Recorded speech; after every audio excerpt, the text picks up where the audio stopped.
Welcome to Who's Number One, where we preview the top 10 teams in the country. I'm Chez. And I'm Sarah. Now, without question, Florida is the number one team. Why? Because they have a pitching staff that has a .87 ERA. Nobody can hit them. Alicia Ocasio is dynamite on the mound. I think what makes them totally different is the dynamic in the bullpen. Like, Coach Rocha has put this staff together that is totally a team of we instead of a team of me. Yeah, I didn't think anybody could replace Lauren Hager. And no one person can, but these three have, and they've proven it over and over. Now, Auburn still holds down the number 2 spot for me. They have still one of the best offenses in the country.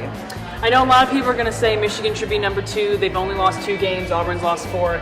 They come in at number 3 for us because at the end of the day, Auburn's explosive offense still beats Michigan's pitching for me. Oh yeah, 100%. Number 4, I'm going to say Oregon.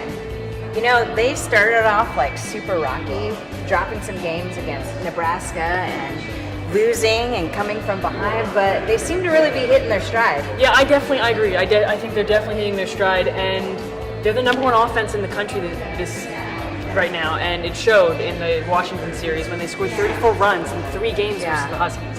I think they're a solid top 5 choice right now. Yeah. And now the Raging Cajuns just dropped 1 spot, but you know what? We're going to find out what the Raging Cajuns are made of when they face off against number 1 Florida in just 2 weeks. The Cajuns are a strong team. Like it's just a matter of strength of schedule. Yeah. I know that they beat this. They took the series versus Oregon. We just need to see them play better teams. Coming in after the Raging Cajuns, A&M has been super impressive. We knew they were going to be good at the beginning of the year. We just didn't know how good. They went 5-0 at Mary Nutter, and then they took the series versus LSU, and we're super impressed with them. We want to see what they have going on versus Auburn, Alabama, and Florida the rest of the season. I think what makes them so different is that they've got like an extremely young, talented group, but they seem to be such a great unit, and with like the stellar pitching and clutch hitting, I mean, they could beat any of the teams in the SEC. I agree. They're a top team in the SEC. Speaking of the SEC, LSU comes in after A&M.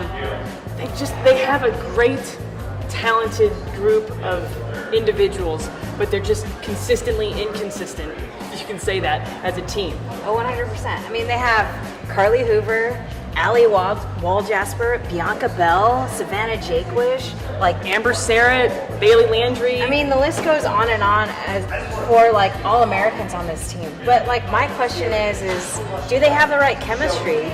Can they really take home a World Series? And I'm not sure. Yeah, we haven't seen the consistency we need to see out of them to make them a top 5 team at this point. But we can definitely see whether or not a World Series preview this weekend. True story. More on that Flow Showdown coming up, LSU and Florida. Alabama drops for us from 5 to number 8. We just weren't super impressed with what we saw at Easton. We got to see them live, and they were a good team. They lost the heartbreaker to OU. That game could have gone either way. Their offense just isn't super impressive to us, and the only thing that I really see with them, the standout, is Alexis Osorio. Yeah, and losing Demi Turner, their star second baseman, was a blow to like leadership in the infield and a hitter batting over 400. So, I mean, you're going to see kind of a different dynamic over the next few weeks on defense and in offense for Alabama. The Duke Dogs. We like what we see from them. They just don't. It's the same thing with Louisiana Lafayette. They don't have a strong schedule, so it's really hard to place them among these SEC schools. I would expect them to, if they are the real deal, they should blow through conference undefeated. I mean, they have to. If they're going to stay in the same conversation as these teams, they have to completely dominate their conference. Absolutely. Now coming in at the 10th spot, Washington. Washington was really high on our list, kind of like after the second weekend of Mary Nutter with some key wins against Michigan, but they straight up got whooped this weekend by Oregon. They did. And which is surprising because they have the 3rd best offense in the country, and they really show flashes of being great. Allie Aguilar is one of the best hitters in the country. I think she has one of the most RBIs. I think it's just a consistency issue that we're seeing with some of the other teams. I think what we see too is like we're seeing difference of play in preseason versus conference. Some like season conference teams know how to turn it on. I mean, they have won conference year after year, and it looks like they might do it again. Yeah. Some of these teams who have been there and seen really good competition know how to win. They understand how to win, and we want to see some of these other teams, JMU, URL, who haven't been in the top 10 conversation, actually face off and beat these top 10 teams. Yeah, 100%. But I'm super stoked to see Florida and LSU this weekend. It's our Flow Showdown of the week, people. You don't want to miss this. These teams have met 56 times in their history. LSU actually wins that with 32 wins.